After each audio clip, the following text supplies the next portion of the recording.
President Biden will meet privately this evening in New Orleans with the families of the 14 people who were killed in the terror attack there on New Year's Day.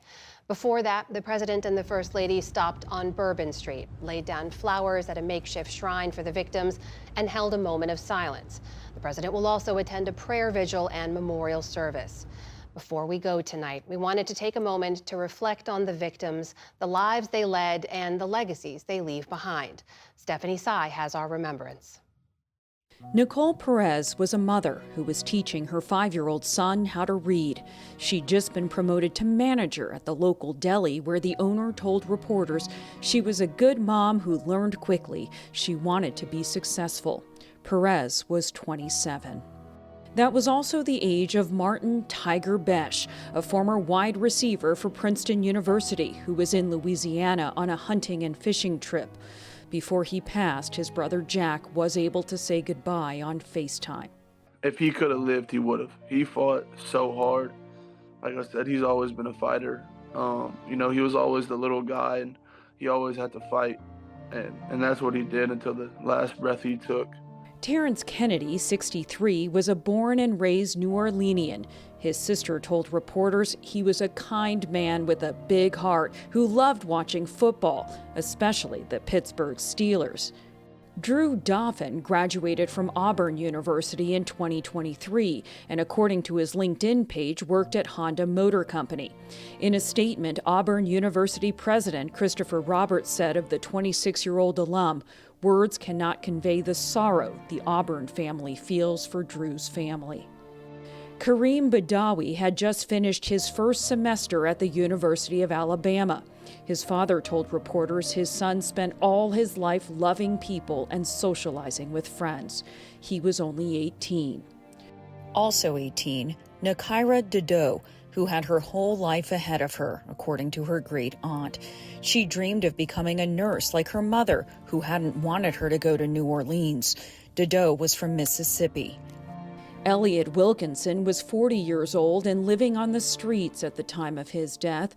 His older brother Cecil told reporters Elliot had a history of mental illness. He said on Facebook, "You will be truly missed. I know life was hard for you at times." Reggie Hunter headed to Bourbon Street straight after work. His cousin said he loved fashion and always matched. The 37-year-old was also a father of 2. 21-year-old Hubert Gothrow was from a nearby town and was a huge Chicago White Sox fan. In a Facebook post, his sister Brooke said, "You deserve so much better than this. I don't know how I'm supposed to go on without you." Edward Pettifer was from London and had ties to the British royal family.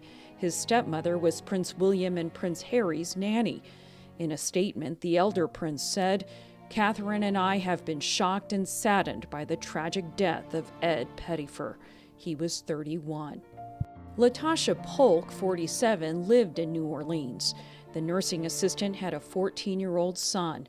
Her aunt said, "She wouldn't want us to be sad, but at the same time we can't help but be selfish and want her back." 25-year-old Matthew Tenedorio was a beloved son, brother, uncle, and friend who worked at the Superdome as an audiovisual technician. His father, Louis, urged him not to go out on New Year's. I think as time goes by, I'll see something that reminds me of him and I'll break down. I know that's going to happen probably for the rest of my life. Also 25, Billy DeMayo of Homedale, New Jersey, known as a standout lacrosse player with an infectious laugh. In a statement, his family wrote, "His energetic personality inspired everyone around him."